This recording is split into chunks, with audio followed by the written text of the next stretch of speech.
यदि भगवान की यह आदत होती, स्वभाव होता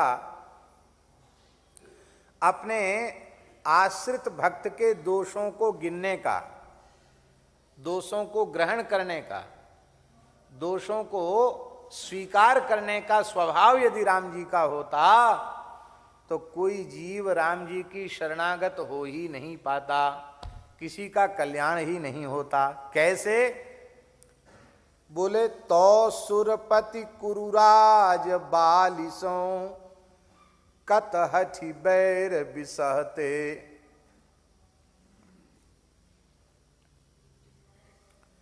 यदि अपने भक्तों का दोष भगवान मन में लाते तो इंद्र, दुर्योधन और बाली इससे हट करके शत्रुता क्यों ले लेते? अब देखो, इंद्र भी वानर राज बाली के रूप में श्री राम कार्य के लिए ही उत्पन्न हुआ है।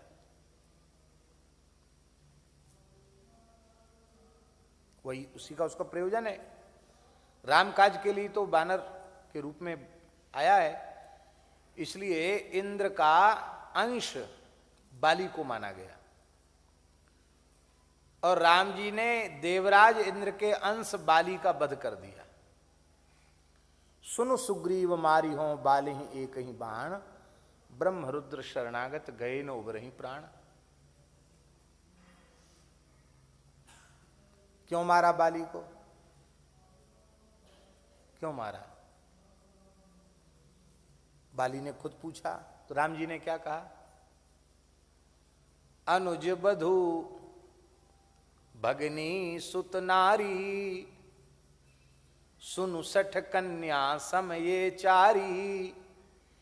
इनहि कुदृष्टि बुलेउ के जोई, ताहि बधे कछु पाप न होई। भगवान ने कारण बताया कि तुमने अपने छोटे भाई की पत्नी को बलपूर्वक अपनी पत्नी बना लिया।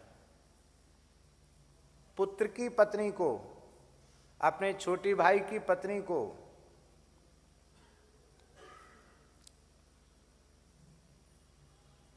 ये सब करने वाले, ये सब कन्या के समान हैं। भगनी सुत नारी, ये सब कन्या के समान है। इनके प्रति जो कुदृष्टि करता है उसको मारने में पाप नहीं लगता, इसलिए हमने तुमको दंड दिया।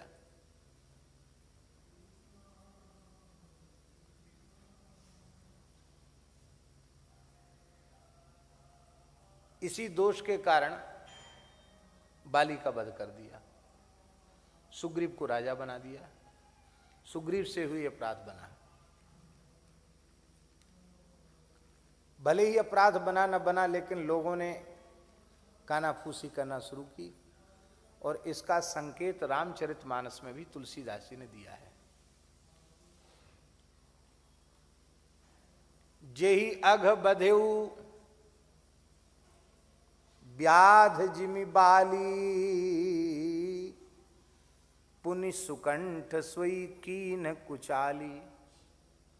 सोई करतूति विभीषण केरी,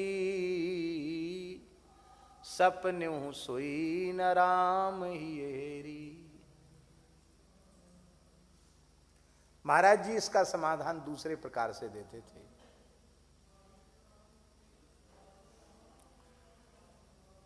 महाराज जी कहते थे कि वानर राज बाली था और राजमाता तारा थी। तारा भगवान श्री राम की महान भक्ता थी।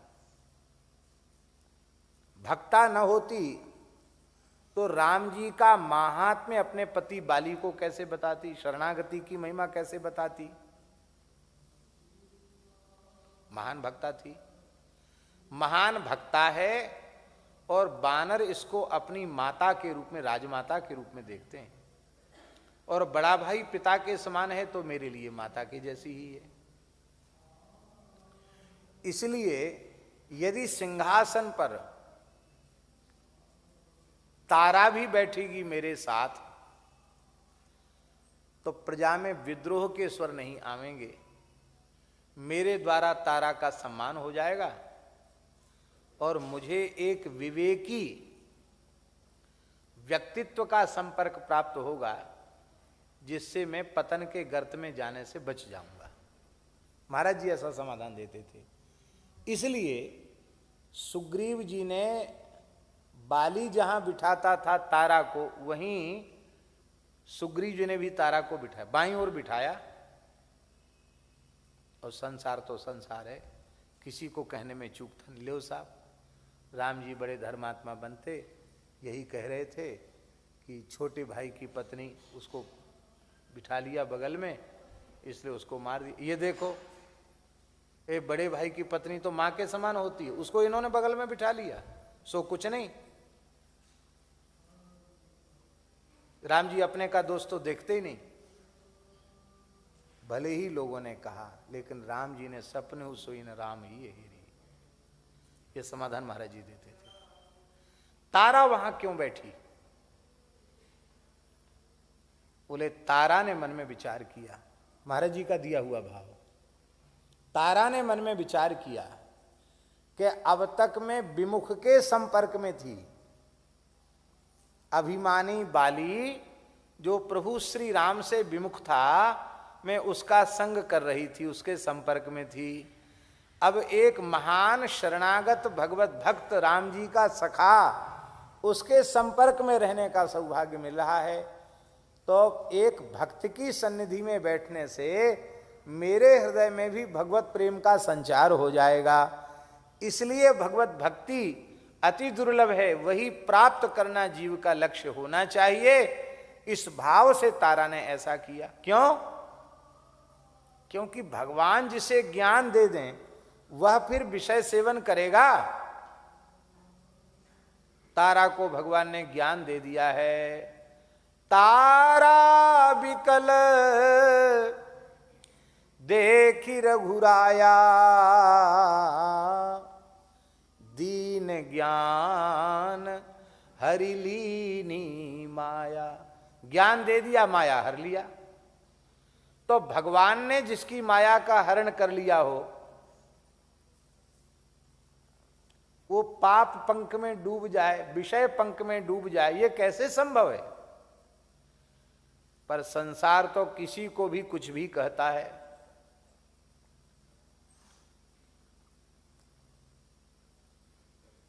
पूज्य श्री रमन रेती वाले महाराज जी ने एक घटना सुनाई थी। बोले हम वाराणसी में अध्ययनरत थे, उनके मुख से सुना भी होगा। तो एक कोई व्यक्ति, एक युवती कन्या स्त्री थी, 20-22 वर्ष की रही होगी, उसके साथ नौका में बैठकर गंगा जी में सैर कर रहा था और कुछ पी भी रहा था। और बोले हम गंगा जी के किनारे बैठे थे। तो उस दृश्य को देख कर के मन में बड़ी विकृति सी आई कि अरे देखो, मोक्ष प्रदा काशी पुरी है, गंगा जी साक्षात ब्रह्मद्रव स्वरूपा हैं, संध्या का समय है और ये सैर कर रहा है गंगा जी में और अटखेलियां कर रहा है, हंस रहा है, हैं? और कुछ पी भी रहा है। तो कम से कम इस अधेड़ उम्र के व्यक्ति को तो ऐसा नहीं करना चाहिए, ऐसा मन में आया। लेकिन अब कही क्या सकते थे? अपरिचित व्यक्ति से ना पृष्ठ कशित ब्रूयात, बिना पूछे पंच नहीं बनना चाहिए। तो हम वही अपना संध्योपासन करते रहे, बैठे रहे। तब तक वो सैर करके आया, नौका रुकी, आकर के उसने बड़ी श्रद्धा से प्रणाम किया, स्वामी जी प्रणाम, और कहा, हंसते हुए कहा कि मेरी बेटी है ये, कहाँ बाहर पढ़ती है, कहीं बम्बई में या कहाँ बताया है, विदेश में, क्या बताया? हाँ बाल्यकाल, हाँ बाल्यकाल में इसका विवाह हो गया था। अब बहुत दिन बाद अपने पिता से मिलने आई, तो काशी की ही थी। तो काशी में बचपन बीता, गंगा जी में नौका में खूब सैर किया। तो इसने फिर कहा कि पिताजी मुझे गंगा जी में सैर करा दो। तो गंगा जी में सैर करा रहे थे और वो शरबत की बोतल होती ना, ठंडा पानी भरा रहता उसमें रंग बिरंगा, तो वो ठंडा पानी इसको कोल्ड ड्रिंक कहते क्या कहते, वो पिलाया जा रहा था। तो ये मेरी बेटी है? और क्या कहा कि स्वभाव से थोड़ी नटखट है, ऐसा भी कुछ कहा क्या कि हाँ हाँ, तो महाराज जी के नेत्रों से आंसू आ गए कि देखो मैं अपने अशुद्ध चित्त के कारण कैसी कल्पना कर बैठा, इसके प्रति संदेह, उसके प्रति संदेह, पर ये बाप है और ये उसकी बेटी है। संसार संतों को भी अपने नजरिए से देखता है।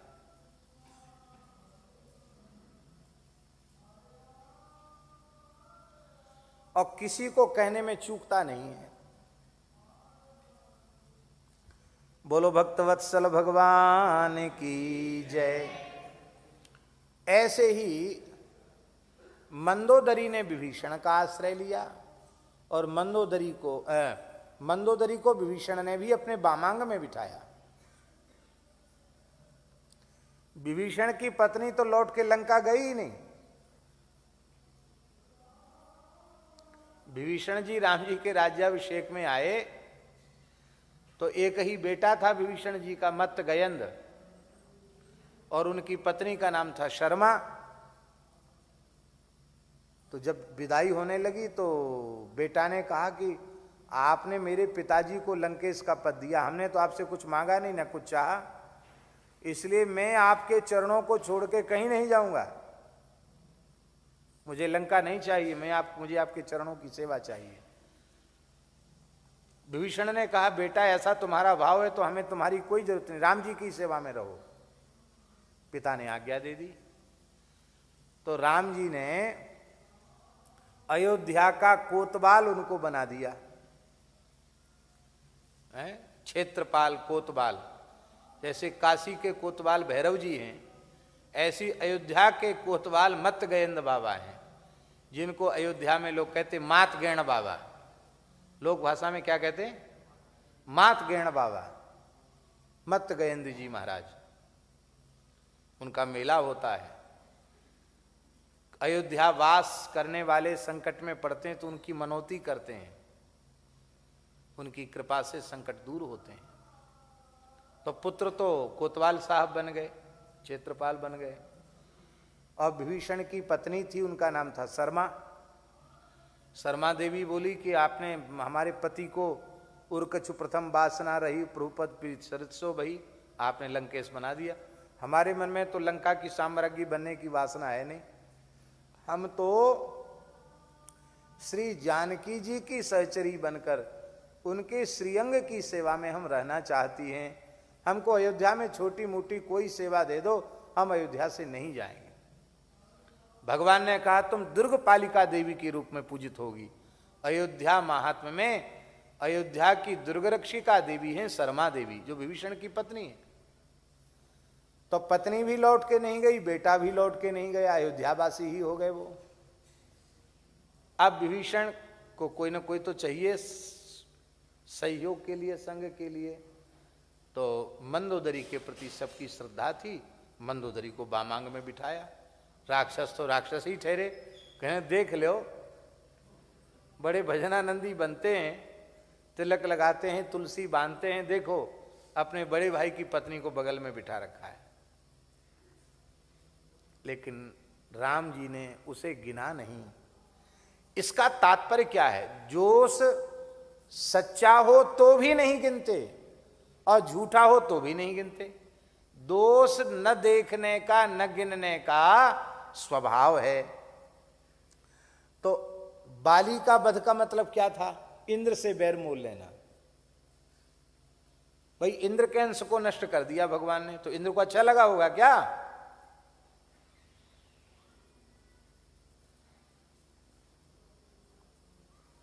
और एक भाव और दे देते हैं, इंद्र के मन में थोड़ा दुख था कि अरे भाई बुद्धि शुद्ध कर देते, मार ही दिया, बताओ हमसे कोई सेवा ही नहीं ली, हम उसको मार ही दिया। उसका उत्तर हम देंगे। अभी स्मृति में मेरे नहीं आ रहा है, वो लालवाड़ी डायरी है उसमें लिखा है श्लोक।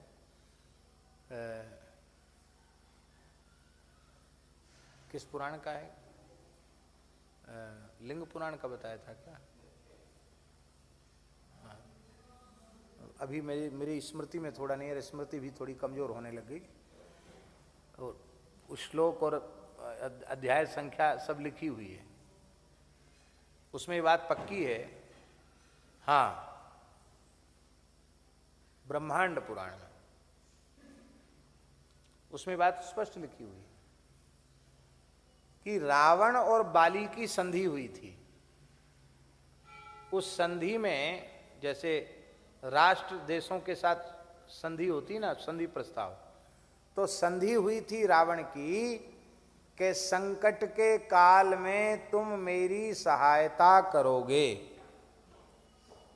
तो उसमें ये बात लिखी हुई है कि यदि राम जी बाली को न मारते तो बाली निश्चित रावण के पक्ष में चला जाता, और रावण के पक्ष में बाली जाता तो बाली के भक्त तमाम वानरवीर उधर चले जाते। फिर जिस आदर्श की स्थापना राम जी करना चाहते थे उस आदर्श की स्थापना संभव नहीं थी, इसलिए भगवान ने रावण वध के उपक्रम में बाली का वध अनिवार्य माना। बाली नहीं मरेगा तो रावण नहीं मरेगा, बाली के मरने से ही रावण मरेगा, क्योंकि बाली भी रावण का सुरक्षा कवच बना हुआ था, संधि प्रस्ताव हो चुका था। तो भगवान ने बाली को मारा तो इंद्र को तो बुरा जरूर लगा।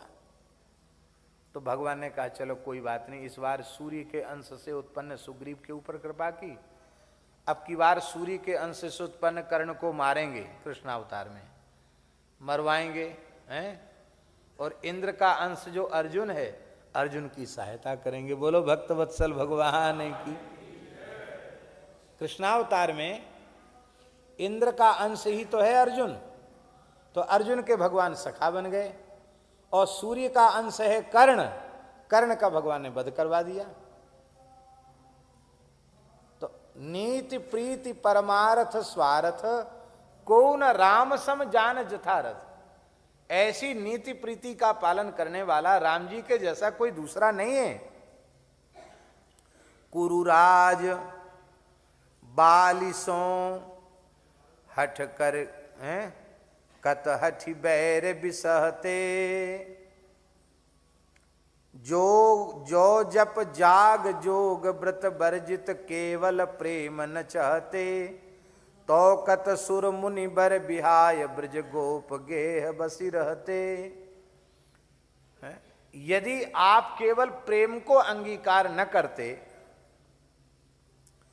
तो इन ग्वाल बालों के घरों में, नंद राय जी के भवन में नंद नंदन के रूप में प्रकट होकर आप, यशोदा नंदन के रूप में प्रकट होकर आप लीला क्यों करते? क्योंकि इन गोप गणों में न तो कोई जप था, न कोई यज्ञ था, न कोई जोग था, न कोई व्रत था, केवल ये विशुद्ध प्रेमी थे। तो सुर मुनि बर बिहाय, आप देवताओं के यहाँ नहीं आए, मुनियों के यहाँ पुत्र बनकर नहीं आए, पर गोपों के घर में गोप बालक बनकर के आप आ गए, क्योंकि आप केवल प्रेम को स्वीकार करते हैं, दोष दुर्गुण को तो आप ग्रहण करते ही नहीं हैं। जो जहाँ तहाँ प्रण राखी भगत को भजन प्रभाव न कहते, तो कलि कठिन कर्म मार्ग जड़ हम के ही भांति निवहते। आप अपने भक्तों के ऊपर कृपा करने का, भक्तों की रक्षा करने का, भक्तों पर अनुग्रह करने का जो आपका प्रण है, प्रतिज्ञा है, वह प्रतिज्ञा आपने न की होती, आपके भजन की ऐसी महिमा, आपके भजन का ऐसा प्रभाव न होता, तो हे प्रभु इस कराल कलिकाल में, इस कर्म के जाल में उलझे हुए इस जड़मती तुलसीदास के जैसे दीनहीन गरीबों का गुजारा ही कैसे होता। हमारे जैसों का गुजारा आपके दरबार में हो रहा है, निर्वाह हो रहा है, ये अपने किसी साधन से नहीं, अपनी किसी सिद्धि से नहीं, यह केवल और केवल आपकी करुणा से हो रहा है, आपकी कृपा से हो रहा है। जो सुत हित लिए नाम अजामिल के अघ अमित न दहते, तो जम भट्ट सांसति हर हमसे वृषभ खोजी खोजी नहते। कहते महाराज, अपने पुत्र के बहाने से अजामिल ने नाम का, नारायण नाम का उच्चारण किया, तो भगवत पार्षदों ने क्या कहा? क्या कहा? अयं हि कृत निर्वेशो जन्म कोट्यंहसामपि, यद व्याजहार विवसो नाम स्वस्थयनम हरे। एक जन्म की क्या चले, इसने अपने करोड़ों जन्मों के पापों का प्रायश्चित कर लिया, क्योंकि अत्यंत विवश होकर के आर्त स्वर में इसने नारायण नाम का उच्चारण कर लिया। तो यदि आपने अजामिल के अमित पापों को पुत्र के बहाने से भी लेने पर नष्ट न किया होता, तो जमराज हमारे जैसे लोगों को, जो बैल के जैसे हर समय लड़ने के लिए तैयार रहते हैं, डाकते रहते हैं, कोई मरखना साढ़ होता है ना, मरखना साढ़, ओ हमेशा त्योरी उसकी चढ़ी रहती है। तो ऐसे मरखने को जो होते हैं ना, वो खूब बड़े मजबूत लोग होते हैं, तो वो बलपूर्वक पकड़ के उसको नाथ डाल देते हैं। कहते हमारे जैसों को जमदूत खोज खोज कर नाथ डालते और घसीट घसीट कर जमलोक ले जाते, यदि आपके नाम का प्रभाव न होता। आपके नाम के प्रभाव से हमारे जैसे अहंकारी मलिन जीवों का भी इस कराल कलिकाल में कल्याण हो रहा है। जो जग विदित पतित पावन, अति बांकुर बिरद न बहते, तो बहु कलप कुटिल तुलसी से सपने हूं सुगति न लहते। हे भगवान, आपकी जो पतित पावनता है वो जग विदित है। सारे संसार में आपकी पतित पावनता प्रसिद्ध है। यदि इस पतित पावनता का स्वभाव,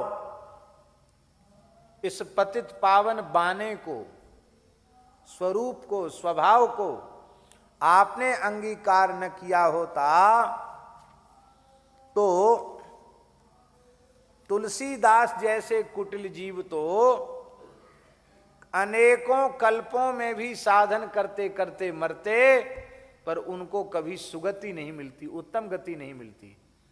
पर तुलसीदास जैसे जीवों को भी इस कराल कलिकाल में उत्तम गति मिल रही है। यह केवल और केवल आपके नाम की अचिंत्य महिमा का प्रभाव है। बोलो भगवत भक्तवत्सल भगवान की। तो ऐसा नाम जपने वाला, चाहे उसमें भाव हो या न हो, झूठे सच्चे कैसे भी नाम लेता है, राम राम करता है, बस उस नाम लेने वाले को भगवान अपना प्राण प्रिय दास मान लेते हैं। और जिसे दास मान लेते हैं, वह दास का प्रेम कितना हुआ इसकी परवाह नहीं करते हैं, अपनी ओर से प्रेम करने लग जाते हैं। हर महादेव सभी भक्तों को आप सबका यूट्यूब चैनल राधिका शरणम में स्वागत है। हमने राजेंद्र दास जी महाराज के श्रीमुख से एक बहुत ही अद्भुत प्रसंग का श्रवण किया, जिससे हमें बहुत कुछ सीखने को मिलता है। और अगर आपको ये वीडियो अच्छा लगा हो तो प्लीज़ मेरी वीडियो को लाइक और कमेंट ज़रूर करें, चैनल को सब्सक्राइब करें और ऐसे ही वीडियो देखने के लिए मेरे चैनल को सब्सक्राइब करें। हर हर महादेव। धन्यवाद।